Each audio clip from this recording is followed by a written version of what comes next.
Vamos dar prosseguimento aqui ao nosso curso de termodinâmica e nessa aula nós vamos introduzir aqui o conceito de entropia. E essa é uma sequência de aulas, tá? Então provavelmente haverá mais de uma aula.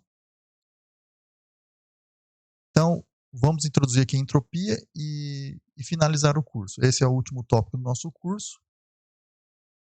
Então, se você ainda não assistiu às aulas anteriores a essa daqui, eu recomendo que assista para entender alguns conceitos que nós vamos reaproveitar, né, do que nós vimos lá na primeira lei da termodinâmica, definição de calor. Nós vamos agora aproveitar todos aqueles conceitos que nós já estudamos e vamos agora aplicar aqui no contexto aqui da entropia. Então, a entropia aqui ela é representada, né, pela letra S. E o que é entropia? Definição de entropia. A definição da entropia é que a entropia ela é uma medida do grau de desordem de um sistema.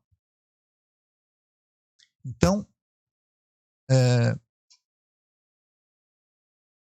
quanto mais desordenado um sistema com menos ordem possível, então maior vai ser a entropia. Um sistema com pouca desordem, né, ou muita ordem, você vai ter uma entropia menor. Então, o que é a entropia, né? A entropia ela é uma função de estado. Assim como a pressão, o volume, a temperatura e a energia interna, a entropia também é uma função de estado de um sistema. Então, se a gente relembrar lá o caso da energia potencial gravitacional, a energia potencial gravitacional, ela é uma função que ela só depende, né, do ponto inicial e do ponto final. Ela não depende da trajetória, ela não depende do caminho. Se você tiver o ponto inicial e o ponto final, você consegue calcular a variação da energia potencial. A energia interna é a mesma coisa. Você também não precisa, né, conhecer todo o caminho, toda a trajetória, todos os processos que um sistema sofre, né, de um estado inicial para um estado final, para você calcular a energia interna. Basta você conhecer o sistema no seu ponto inicial e no seu ponto final, e você e calcular, né, o final menos o inicial, você vai ter então uma variação da energia interna e você consegue calcular. A entropia é a mesma coisa. Não importa, você vai ter um sistema, esse sistema ele vai sair do estado inicial, vai para o estado final, e não importa o processo, né? Qual o processo que levou esse sistema do estado inicial para o estado final. O importante é você conhecer o estado do sistema no início e no final. E se você fizer final menos inicial, você tem a variação da entropia. Então, a entropia, né, ela é uma função de estado, tá? Esse é um dos motivos. Ela não depende do caminho.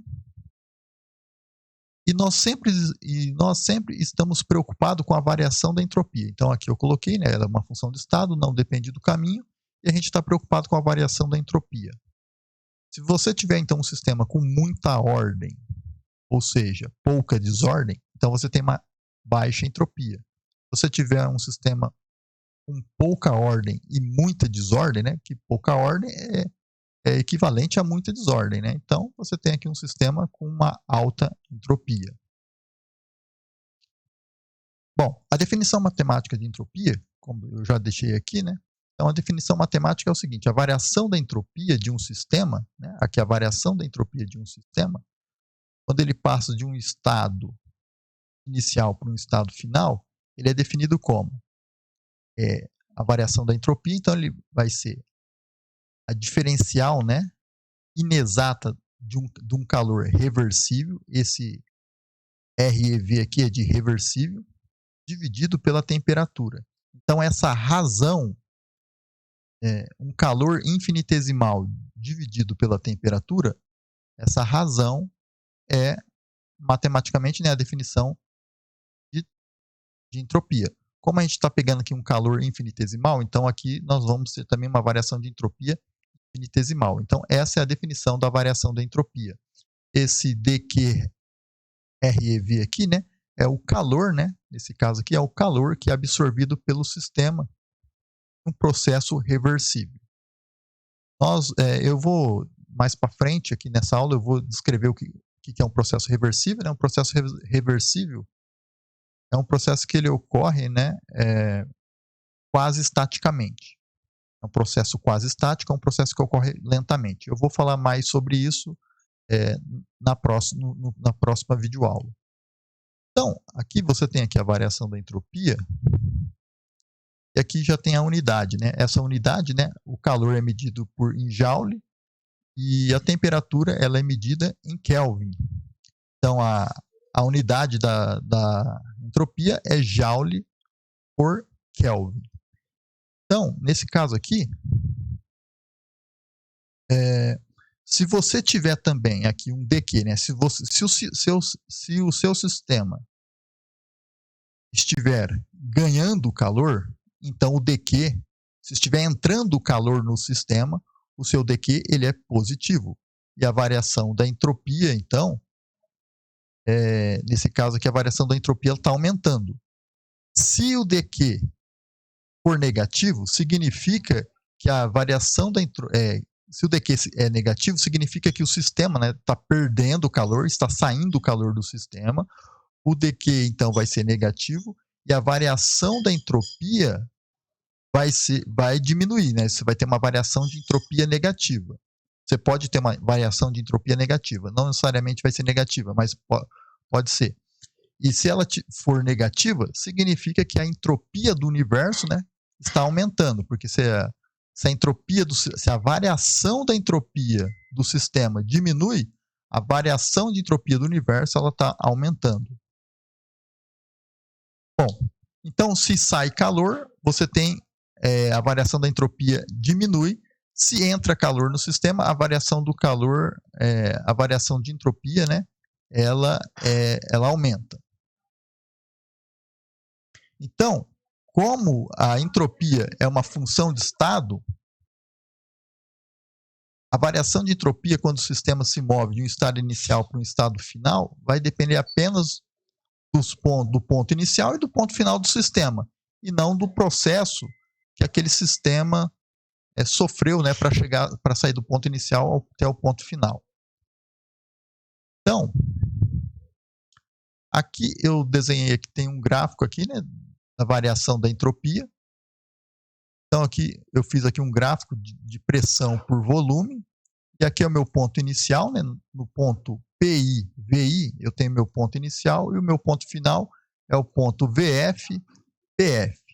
Então aqui, né, eu imaginei aqui que saindo de I para F, exista dois caminhos, tá, para eu levar esse sistema, e em ambos aqui, ó, a pressão está aumentando e o volume aumenta também.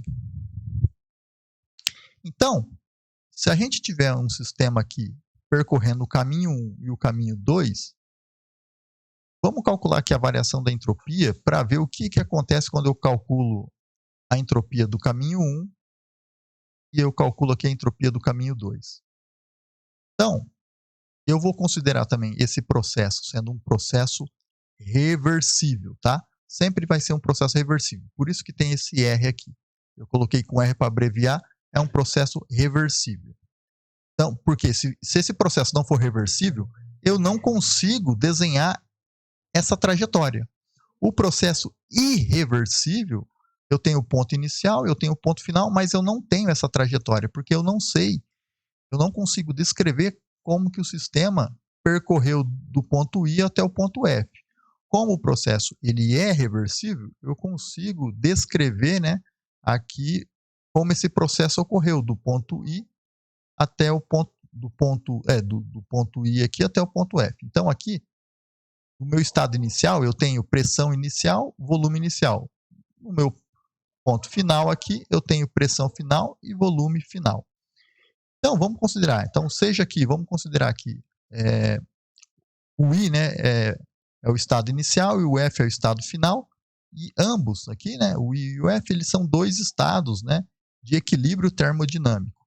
Lembre, eu só consigo calcular alguma coisa se o sistema estiver em equilíbrio termodinâmico. Se o sistema não estiver em equilíbrio termodinâmico, eu não consigo calcular essa entropia.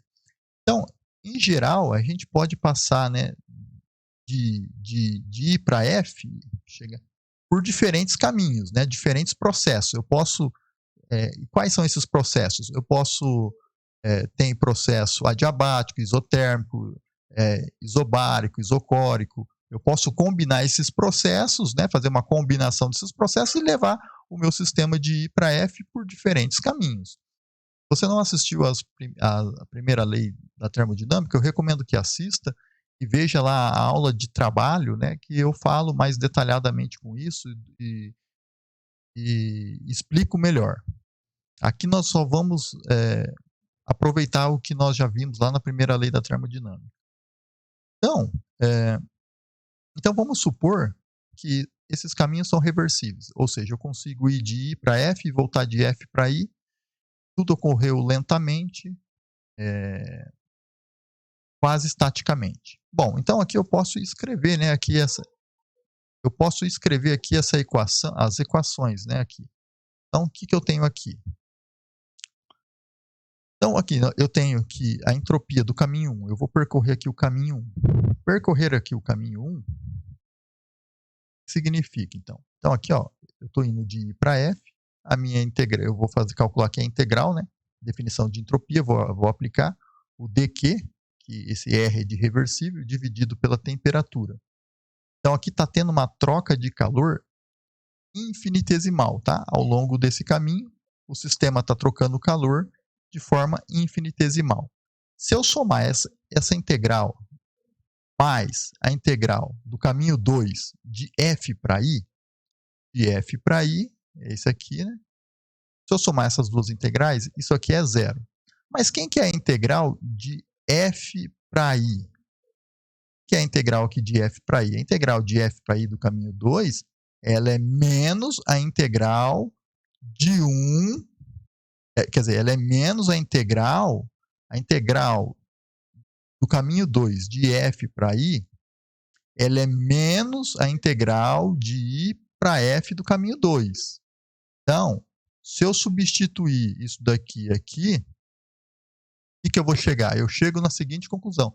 Substituindo essa integral do caminho 2 aqui, essa aqui também é a integral do caminho 2, eu chego à conclusão que dq dividido por t do caminho 1 de I para F é igual à integral de I para F do caminho 2. Ou seja, são dois caminhos, os caminhos são diferentes, porém, o resultado vai ser o mesmo. Então, são dois caminhos reversíveis quaisquer, que a gente pode concluir que a integral é independente do caminho. Isso aqui demonstra que se eu for de I para F pelo caminho 1, é igual a eu ir de I para F pelo caminho 2. É isso que está mostrando aqui esse cálculo aqui. Então, aqui, essas integrais, né, elas mostram que a entropia, a variação da entropia, ela não depende do caminho. Ou seja, não importa o caminho pelo qual você está percorrendo. Ela independe. Tá? Então, ela só depende do ponto inicial e do ponto final.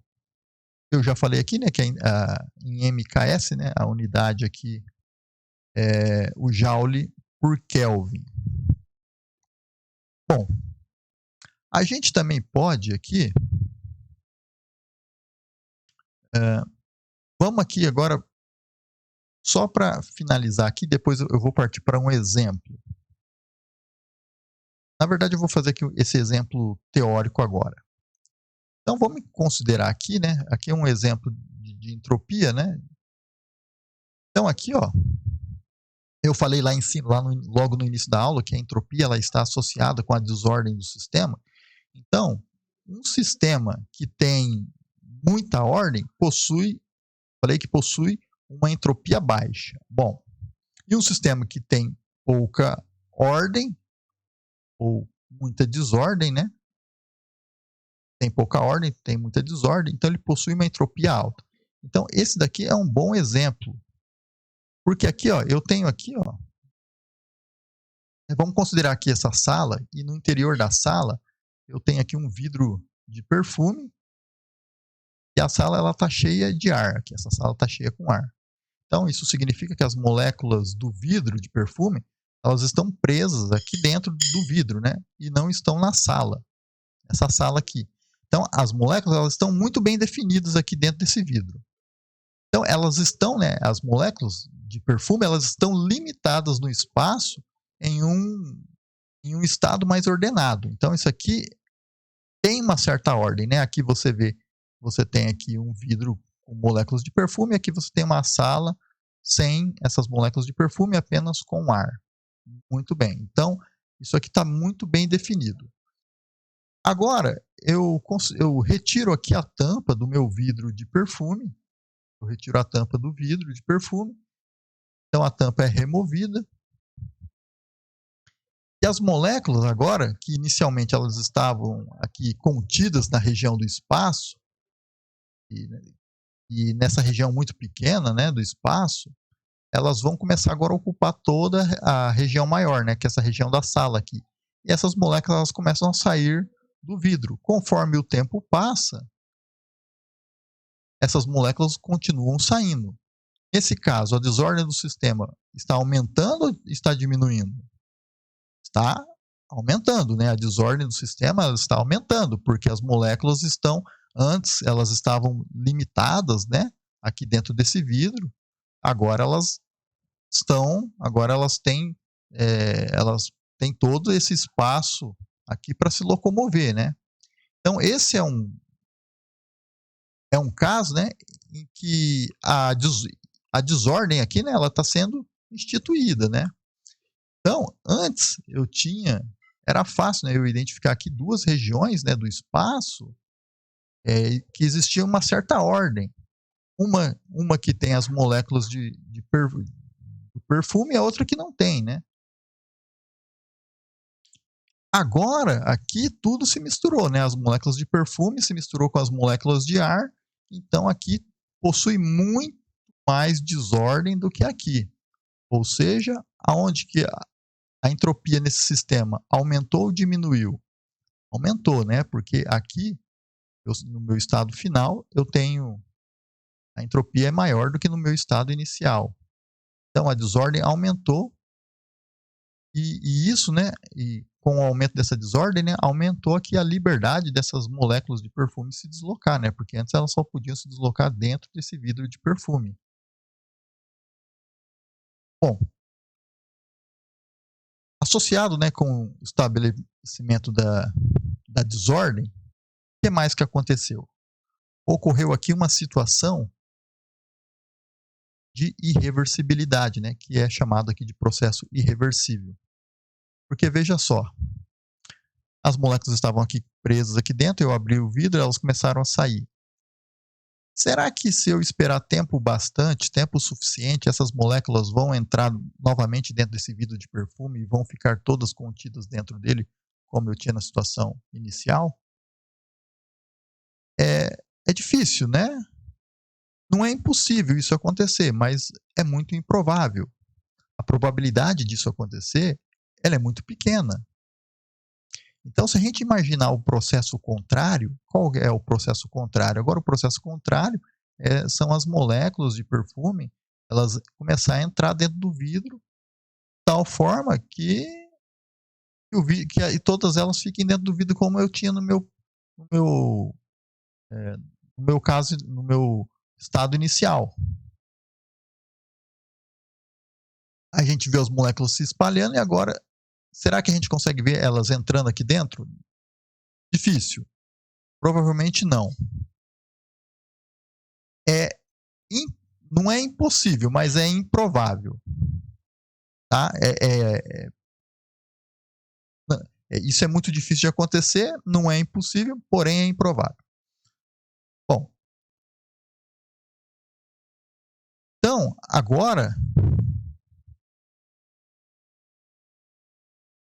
a gente tem uma situação aqui em que o vidro aqui de perfume, né, ele não possui nenhuma molécula de perfume, porque agora todas elas, né, estão aqui fora desse vidro.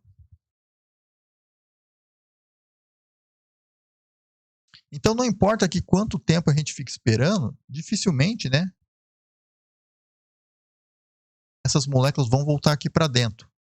Então a gente chama isso de processo irreversível, porque a gente não consegue reverter esse processo. E a maioria dos processos termodinâmicos, que normalmente, né, vem seguido de entropia, eles naturalmente, sozinhos, não se revertem. Então, para que essas moléculas consigam entrar aqui dentro novamente, por mais que eu espere um tempo longo, grande o bastante, é improvável que elas entram aqui, vão voltar para o vidro de perfume. Para que isso aconteça, talvez seja necessário pensar em algum mecanismo, né, que leve essas moléculas para dentro do vidro de perfume. Então, na vida real, né, no mundo real, como a gente viu lá as máquinas térmicas, processos, em sua maioria, para não falar absolutamente todos, eles são processos irreversíveis. A gente só consegue ter processos reversíveis fazendo aproximações e fazendo muitas aproximações, né? Porque geralmente as máquinas térmicas mesmo são processos irreversíveis. Mas quando a gente faz algumas aproximações e algumas considerações, a gente consegue aproximar isso, né, para um processo reversível. Mas no mundo real, a maioria dos processos, né, são irreversíveis. Então, o aumento aqui de entropia nesse experimento, ele se constitui um aumento de não só a entropia do sistema está aumentando, mas a entropia do universo, né? Então, nessa situação existe uma irreversibilidade, né? Ou seja, não é possível, porque não é possível reverter aqui esse processo. Então, e nós vamos ver depois, na última parte não dessa aula, mas nos próximos vídeos, como que a gente calcula um processo irreversível. Por enquanto, nós vamos tratar apenas dos processos reversíveis. E para a gente finalizar, se a gente pode aqui, nesse caso, como eu falei, né, que a entropia ela é uma função de estado, né, que depende apenas do ponto inicial e do ponto final, ela não depende do caminho. A entropia, né, ela pode ser uma função da pressão e do volume, ou a gente pode ter também a entropia, ela pode ser uma função da pressão e da temperatura, ou a entropia também pode ser uma função, né, do volume e da temperatura. Bom, para essa aula aqui, eu vou encerrar aqui. Uma última coisa que eu preciso falar aqui para encerrar essa aula. A entropia também ela é uma diferencial exata. Diferente aqui do dq, tá? Que é uma diferencial inexata. Em outras palavras, eu não consigo descrever o sistema pelo dq, mas eu consigo descrever o meu sistema com o meu ds, que é a entropia. O dq aqui, ele vai depender sempre do caminho, né? Ele depende do caminho, e eu não consigo, né? Ele no caso aqui, ele é uma diferencial inexata, eu não consigo descrever apenas o sistema pelo dq, mas pela entropia, com a variação da entropia, eu consigo descrever o meu sistema. Então, assim como a variação da energia interna, a variação também da entropia, ela é uma diferencial exata. Então, aqui nesse caso aqui, e eu posso ter uma variação de entropia, né? A minha entropia ela pode tanto variar com a pressão, com o volume, com a temperatura. Eu posso ter a variação de entropia, ou melhor, né, a minha entropia ela pode ser uma função da pressão e do volume, ou ela pode ser uma função da pressão e da temperatura, ou ela vai ser uma pressão do volume e da temperatura. A entropia, a variação de entropia de um gás ideal, nós vamos ver na próxima aula que ela é uma função do volume e da temperatura. Mas a gente pode também ter a entropia, né, como função da pressão e temperatura e pressão e volume. Bom, só para finalizar aqui, esse 1 sobre T, né, que é, geralmente os livros eles costumam chamar isso aqui, né, de fator integrante, né, é um fator integrante para diferencial inexata, que é aqui esse dq. Então, veja bem, a entropia, apesar de dq ser uma diferencial inexata, o ds é uma diferencial exata. Tá certo? Então, eu vou finalizar essa aula por aqui e na próxima aula vou continuar falando sobre a entropia. Nesse caso, nós vamos produzir aqui o processo reversível ou processo quase estático para os cálculos de entropia. Então, até a próxima. Valeu!